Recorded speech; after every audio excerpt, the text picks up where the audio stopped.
Welcome back sa ating channel. Naging mainit nga no sa pindi mano sa mundo ng social media. Linaglag na nga ni Rimulya ang mga mastermind at mga ebidensya laban nga sa mga pulpolitiko na ganib sa kapangyarihan.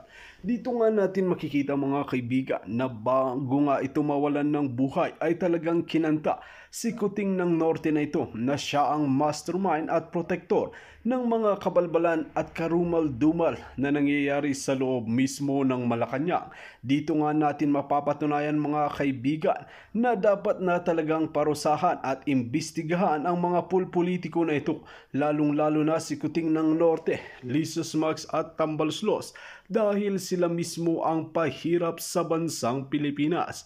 Kaya naman talagang maraming netizen ang tila dismayado sa pamumuno nga ni Kuting ng Norte ngayon dahil pati nga si former President Rodrigo Duterte ay pilit nilang sinisiraan at talagang sinisisi ang kapalpakan sa kanya sa nangyayari ngayon na kung tutuusin ay talagang maayos naman ang pamamahala ni former President Rodrigo Duterte na kahit inamin noon na hindi naman talaga perpekto ang kanyang pamumuno, ngunit mas masahol pa ngayon administrasyon na ito dahil bumalik ang mga karumal-dumal na gawain sa bansang Pilipinas, lalong-lalo na ang mga pulburon user at mga kriminal na talagang hindi natatakot kay Kuting ng Norte dahil wala nga itong bayag at nagiging tutal na lamang ng mga pulpolitiko. Well mga kaibigan, para nga sa karagdagang impormasyon, panoorin nga natin ang buong video. At kung bago ka pa lamang sa akin channel,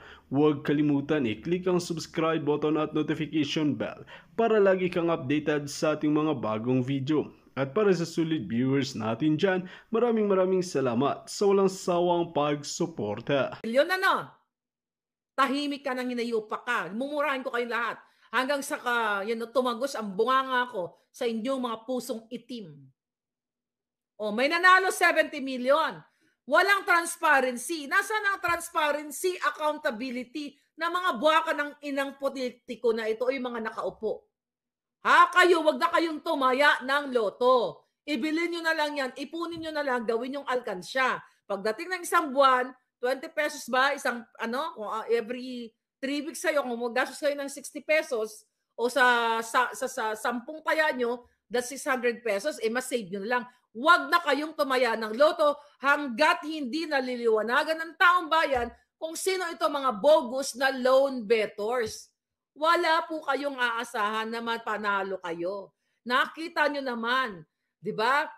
Nag-hearing na sa Senado. Anong sabi ng buwaka ng inang si Rapi Tulfo? Buwaka ng ina 10 ng mga nakikinabang sa pera mo na kinikita mo sa gobyernong hinayupak ka. Tatakbo ka pa? Tatakbo ka pa sa paging presidente? Yung sarili mong anak pinagkaitan mo? Pinagkaitan mo ng kapalaran o pinagkaitan mo ng future? Tatakbo ka? Hindi mo kayang solvein ang personal problem mo. Sa anak mo, ipinagdamot mo ang kanyang karapatan para makapag-aral ng maayos. Ipinagmalaki mo pa yung $10,000 ba yun? Na kesyo pinamigay mo, hindi naman nakarating. That's only $500,000. Barya lang yan sa'yo. Pero ang pinaka-issue dito, yung yabang mong hinayupak ka, paimbestigahan ko, kunin natin ang forensic, chuchuchucho, ayan ang DICT, ayan ang NBI, makipag-anohan tayo, ugnayan tayo sa PNP, lahat binanggit mo. Hayop ka, lahat binanggit mo, lahat ng ahensya ng gobyerno, asan ka ngayon? The next day, the second hearing, absent si Romualdez, si Mel Robles lang ka. Hindi mo alam, lumipad, 'di ba? Lumabas ng bansa at nag-enjoy sa Japan. Tapos ano nangyari? Wala nga. Asan ang yabang mo kumpara ka sa Pilipino? Tulfo. Paulit-ulit ko tong loto na to. Dahil kayo ang nananalo. Dahil ikaw ba ay binigay na sa iyo advance yung 1 billion instead na mapunta kay loan bettor, inareglo ka na ni Lisa Ahas at saka ni Robles, kaya ayaw mo ng puruan, wala ka namang bayag Wala kang tapang. Dahil kung matapang ka, nasolba na yung problema ng bayan natin. na yung problema ng loto na yan. Wala kang bayag, Tulfo. The moment na pinabayaan mo ang anak mo doon sa una ba yon? Oo. Ibig sabihin, wala kang kwentang nilalang. Bakit ko alam na wala kang kwentang tao na hindi ka para sa Pilipino? Di ba? Ang kinukuha nyo lang dyan sa inyong show ay mga issue sa tangkangan, marites, yung tunay na marites, yung problema ng mga kababayan natin, personal problem, family problem na ine-exploit mo. Ine-exploit mo, pinagkikitaan mo, bibigyan mo lang ng 5,000, 10,000 pamasay, bida ka na. Magaling, galing-galing ni Tulfo ka. Galing-galing si Rapi, binigyan ako ng 10,000. Kaluluoy ka mo. Pumipila kayo dyan ng pagkahaba-haba. Saan ba opisina niyan? Kasi yung kaibigan ko pumila dyan eh. Siya pa nga nabigay ng pera sa nakapila. Di ba? My friend, pumila siya dyan kasi umaasa siya na may patulpo yung kanyang problema. Ayaw tanggapin. Kasi gusto ni Tulfo ay, ma'am, hindi po yan kasi magbabiral. See that? So para saan si Tulfo? Para sa pag-viral ng kanyang mga marites. Para what? Pagkakitaan ang taong bayan. It's okay. Free market naman tayo. Free marketplace naman ang bansa. Pwede kang kumita kahit anong gusto mo. Whatever, tumambling ka, magpakita ka ng kipay mo, katulad kay Lisa Smugs na bumubuka-buka ka, si Bukangkang, si Emerald Bukangkang, di ba, nagbiga-biga, kung ano-ano pa. Buhay nyo yan. Kung anong gusto mong gawin sa social media, as long as, okay lang sa social media. Pagkakitaan ninyo, tumambling kayo. Yung iba, sumasakay sa karabaw para magka-reels. Nakakatawa yung mga yun eh. Pero ikaw, Tulfo, public servant ang claim mo. Senador ka. Susolbin mo ang problema ng taong bayan na lumalapit sa'yo. Pero ang mga importanteng issue na ang mga tao ay kailangan nila ng tao na makatulong. Kumbaga, hopeful sila na may isang Rapi Tulfo na tutulungan nila, ay tutulungan mo sila. Pero no, hindi yan pwede kasi hindi yan magbabiral. Ayaw ni si Rapi niyan. Gusto kasi mga nagkakangkangkarot na yung mga buwaka ng inang problema ng pamilya sa pamilya. Yung nag-check-in si ganito, nagganyan. Sinubo si ganyan, mga kaputahan. Di ba? Mga kadyutahan ng alam. Baka dahil yan ang practice mo. Dahil nga, di ba, sabi dyan, nakailang isang girl, nakailang, ba yan? Chuba-chuchu, girlalo. Nakailang girlalo ba siya? Hindi ako updated sa kalandian niya. Buisit, chismis ang kinayayaman. Okay? Si Den Scorpion, paglangka. Yeah. Paglangka, ano yun palangga? Nawala yung langka. Hindi ko nabasa. Idol sagot, loto. Paglangka, may tangka. Yeah. Paglangka, may tangka. Police, ang patay dyan sa mga yun, believe it or not. Ano yun? Unlimited kasal. Okay? So, hindi ko, kasi alam mo, hindi man ako nanonood yan, lumalabas yan lang sa mga reels, di ba? Pag nag-check ka ng reels, may mga lumalabas, sa mga nag-aaway. Actually, nakakaawa sila eh. They're victims. Binibiktima sila nitong jutang ginimis na Tulfo na to, na akala mo, sasagutin, noong una, bibilib ka ng bonggang-bongga, akala mo yung Tulfo para sa taong bayan, even si Erwin. Ayan si Erwin, nilamon ka na rin, Erwin. Nilamon ka na ni Tambaluslos o nabibigyan ka ni Tambaluslos. Lagi ka na sa puwet ni Tambaluslos eh. Mga putang ina nyo lahat eh. Yes, mga jutang gininan nyo lahat. Hindi ba nakakamura yan? Galit kayo, murahin ko kayo? Jutang gininan nyo lahat. Bakit? Yung pagnanakaw nyo sa pera ng bayan. Pahingan yan. Yung pagnanakaw nyo sa bayan. Ang pambaba, lalo ka na Rafi, PCSO, loto, paulit-ulit kasi gusto nyong pagtakpan. Robles kasabwat, Lisa kasabwat, tahimik kayo lahat, mga jutang gininan nyo sa Kongreso, sa Senado, mga yawa kamo. Nami kayo butangan ng sili ang mga pototoy nyo. At nang kikiringkingin na kayo mga giatay mo. Natuto na si Tatay Giyong sa gorgor. Nga eh. Dapat sabayan ko pagising si Pangulong Duterte, mukhang nanonood ang lolo nyo. Anyway, mga kababayan. So ito mga issue natin sa bayan natin na nakakagalit, na binabaliwala ng mga hinayupak na to at anong ginagawa nila? Pinagtatakpan. Mga palangga, pinagtatakpan nila at ang pinupush nitong hinayupak na junior na ito, at least sa SMAGS, yung charter change na yan. O, di ba? O, ano to mga bago na ito? February, higit 4.4 Pinoy makikinabang daw sa 106 billion allocation ng 4Ps. Makakarating ba ito? O, naglaan ang pamahalaan ng 106.35 billion sa ilalim ng fiscal year 2024 General Appropriation para sa pantawid pamilya ng Department of Social Welfare and Development na naglalayong tulungan ng mahigit 4.4 milyong Pilipino na karapat-dapat na pamilya sa buong bansa. Binigyan din ng Budget Management Secretary na ang 106 billion na inilaan sa 4Ps ay mas malaki kumpara sa inilaang budget para dito noong 2023 na 102.6 billion. O ano, magkano kickback dyan ng DSWD? Magkano ang kickback ni Gatchalian, ni Pinky Romualdez, ng Undersecretary? Magkano ang kickback ng mga buwakan ng inang to sa 106 billion na ito? Ano sabi ito? Sakop ng nasabing alokasyon ng mga ayuda para sa pangkalusugan na nagkakahalaga ng 750 pesos bawat buwan. What? Sakop na nasabing alokasyon ng mga ayuda para sa kalusugan na nagkakahalaga ng 750 pesos bawat buwan at 600 bawat buwan bilang mga subsidiya sa bigas para sa 4.4 milyong pamilyang Pilipino. Sakop din nito ang mga subsidiya sa edukasyon, nagkakahalaga mula 300 to 700 bawat buwan para sa mahigit na 7 milyong mag-aaral. Ito tulad nitong 4Ps na ito, mga kaletsyahan na ito. Katulad sa mga bata. Okay? Kasi sakop, di ba?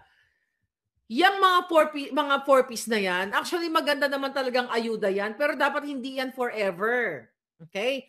Ang kailangan, kaya sila gusto ng ganyan, alam nyo, ginagamit lang kayo yung mga mahirap eh. 'Di ba? Alam ko yung talagang nabibigyan kayo, pero ang kickback nila, baka 3/4 or what, 75%, yung 106 billion na budget na yan, mga palangga, hindi na mapupunta sa inyo lahat. Ang kickback nila magkano? Sounds, 'di ba? Amazing. Kasi 106 billion ipamimigay sa ating mga kababayan. Pero ang totoo, ilan ang kickback ng buwakan ng inang Kuting at AS administration? Imbis na yung billion-billion na yan ay tulungan ang mga pamilyang yan, mga what do you call it? Yung indigent families. Imbis na tulungan sila para makabangon, bigyan ng livelihood program, magtayo ng pagkakitaan nila sa kanilang komunidad para hindi sila forever na nakasandal sa 4Ps na yan. Pero hindi. Lalo nilang pahirapin ng Pilipino at gagamitin, hindi kayo bibigyan ng mga livelihood programs kasi that's not their intention.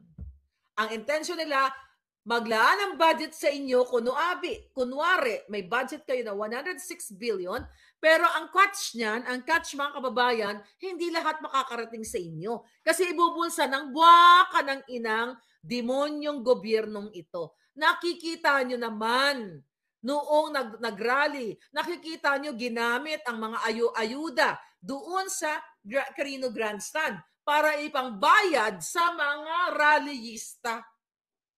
See that? Para umattend kayo doon, para masabi na si Kuting, that was January 28, para si Kuting kunyari ay may maraming mga chuba-chuchu na taga-attend doon na mga kabjotahan. So, di ba, nag-release ng mga ayuda doon. May post na dyan si Mami Pebos sa Lakaytara. May makakilala siya na tumanggap lang ng ayuda tapos pinictura nila just to show proof na ito, hey, pumunta kami dyan sa Jutang Jin ng rally ni Kuting, kumuha lang kami ng ayuda tapos pinost sa social media. Anong ginawa ng mga taga-DSWD? Di ba? Hinabol nila. Hinabol para ipa-delete yung pictures pero nakatakas na yung mga bata, mga bagets eh. Siguro not really bagets, 1920. So kumuha ng ayuda. Nakita nyo? Yung 106 billion na yan, pang 4Ps na yan, ayan ay mga kajotahan lamang. Hindi totoong makakapunta sa inyo yan, mga palangga. Dahil wala naman talagang intensyon ang Marcos Jr. at itong Kuting na ito na paayusin ang inyong mga, what do you call it? Ang inyong mga buhay. Ito, here's another thing. Hinihinalang onion smuggling, iniimbestigahan daw ng BPI o Bureau of Plant Industry. O, ito na naman tayo. Iniimbestigahan daw ng BPI ang hinihinalang mga kaso ng onion smuggling kasunod ng sumbong na ibinibenta online ang imported na sibuyas. Julol! Imbestiga kayo na naman? Pero si Michael absuelto? Sino to? Baka hindi nyo to kasabwat. Baka kalaban nyo sa smuggling business ninyo, ha? Bureau of Plant and Industry. Tanginan nyo, si Michael absuelto, ginawa pang special envoy. Wala na kaming paniniwalaan sa inyo, mga ginayupak kayo. Sabi niya dito, sa briefing itong Martes, Pebrero 27, nilinaw ni BPI Director Glenn Panganiban na hindi naglabas ng anumang phytosanitary at sanitary permits ang ahensya na kailangan para makapag-import ng sibuyas. Chuchubels. Sinungalingan. Bakit? Si Michael ba, nung nagtatransport sila ngayon, nila Martin Araneta, nila Lisa Smuggs, sa kanilang mga illegal activities? May check-check pa ba? Wala na, pasok agad, di ba? Yung alleged smuggled goods, they carry the risk of sanitary peste, and diseases. Kaya po sana wag natin tangkilikin. Ulol.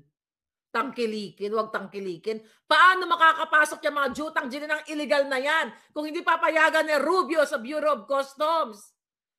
Hindi papayagan ng Port Authority kung yan ay kontrolado ng gobyerno o regulado ng gobyerno na bawal pumasok ang mga smuggled goods. Pero you allowed it. Mga diputa mo. Ano sabi niya? Kung yan ay walang proper na documentation at hindi na inspection, maaari po may risk ng ating health kung ating ikonsumo. Yung pagdanakaw ninyo, yung pagkagutom ng Pilipino, pagkagutom ng mga farmers, dahil sa smuggled business ni Lisa Smuggs, hindi ba makaka-apekto sa health ng farmers o ng Pilipino? Hindi lang physical, kundi mental ang inidudulot nyong kababuyan sa bayan ng Pilipinas. Sabi niya dito ng BPI, kasabay nito, binubusisi rin namin ang mga sumbong na ibinibenta online. Yun na nga, na ini-smuggle sa sibuyas. Ulitin ko. Sabi pa, yung internet at social media mahirap i-regulate, pero rest assured, we are coordinating with the proper authorities and law enforcement unit. Mahirap i-regulate ang social media, pero bakit nga nakapasok dyan sa port, sa sa Bureau of Customs, sa lahat ng mga pwedeng pasukan ng mga smuggled goods? Di ba? Anong kajotahan ito? We have checked online pages, marketplaces, hindi naman ganun kalaki, but we have to check and verify the data. How about Michael Ma? China Philippines Unified Enterprises. Bakit hindi chinek? Nakasama yan sa NICA report ni Clarita Carlos noong December of 2022 pa.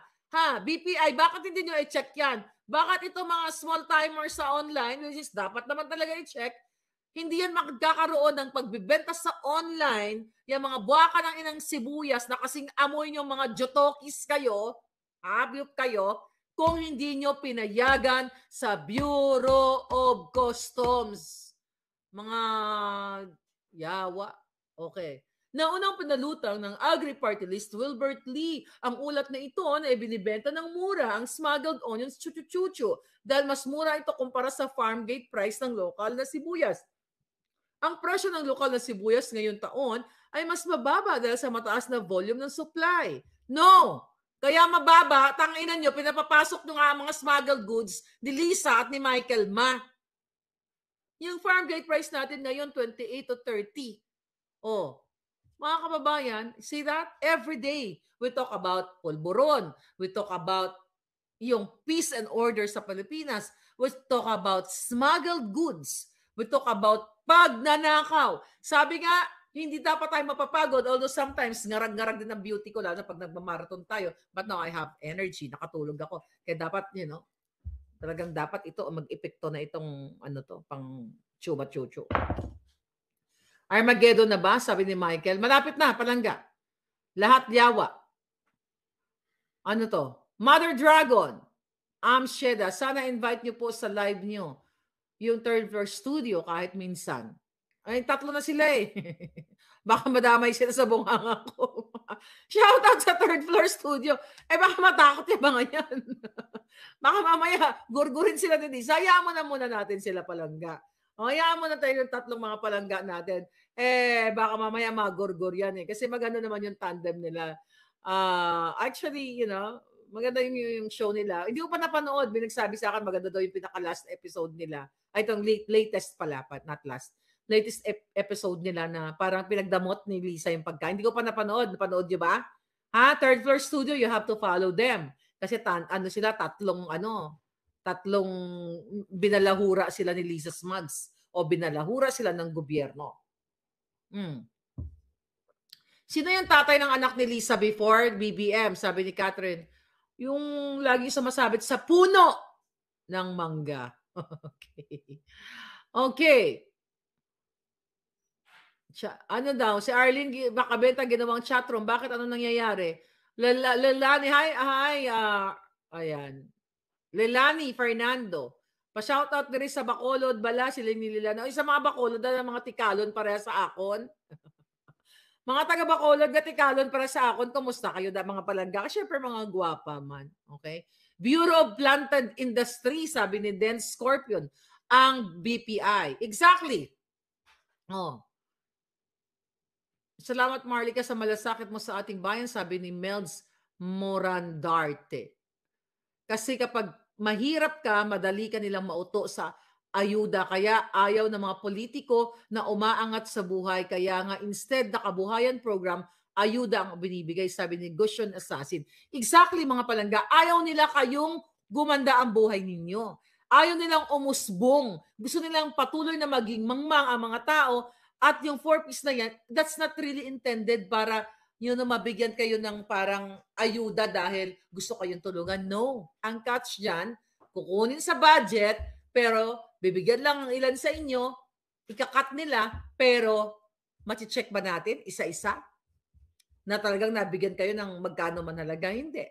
Kasi pwede na lang doktorin ang mga papel. Eh magagaling yung mga hayop na yan eh. Kung kaya ni Marcos Jr., okay, makipagsabuatan o isama sa kanyang state visit itong mga durugista, mga bangag o yung mga nag-export na mga pulburon, kasama ang mga smuggler, kasama nagpapanalo sa loto ng mga bogus, kaya din niyang bugosin ang mga listahan ng 4-piece. Kasi ang dami nagsasabi sa akin, nagbe-message, Miss Marlica, hindi kami nakatanggap ng 4-piece na ganito, na ganyan.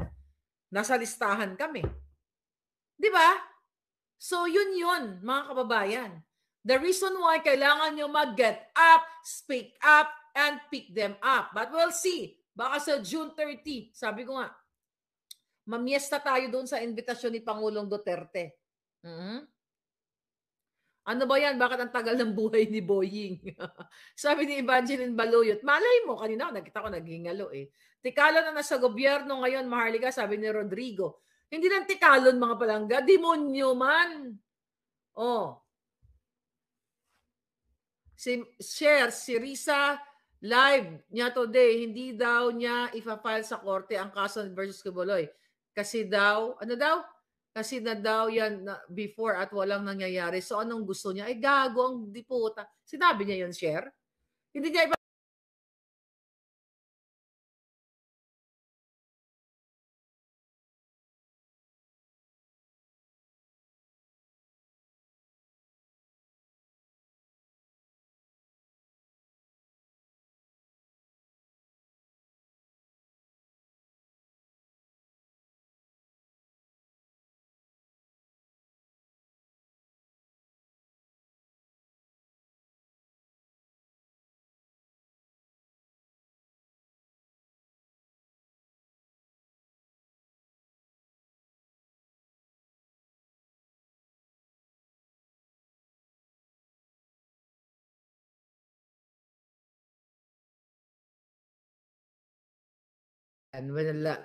kinulam na ako ng bonggang-bongga. Nagurgur na ako.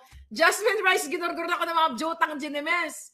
Okay, nagurgur. But anyway, nawala ang signal. Parang naka ano kasi ako eh, ang tawag dito, naka Dito nga natin makikita mga kaibigan na talagang nasa huli ang pagsisisi ni Rimulya na ito dahil natameme nga at talagang hindi na siya sinusuportahan ni Kuting ng Norte at iba pang mga pulpolitiko na gumamit lamang sa kanya. Kaya ngayon ay talagang binabawian ang mga pulpolitiko, lalong-lalo na itong si katapang na ito na pumalit kay DJ Bantag sa Bucor Bilibid na talagang ginagawa ang mga karumal-dumal na gawain sa loob mismo at isa nga si Rimulya na ito na nagtatakip sa mga kabalbalan na nangyayaring ngayon sa loob ng Bilibid. Well mga kaibigan, para nga sa karagdagang impormasyon, ano ang inyong mga opinyon? Just comment below sa ating comment section at ating pag-uusapan.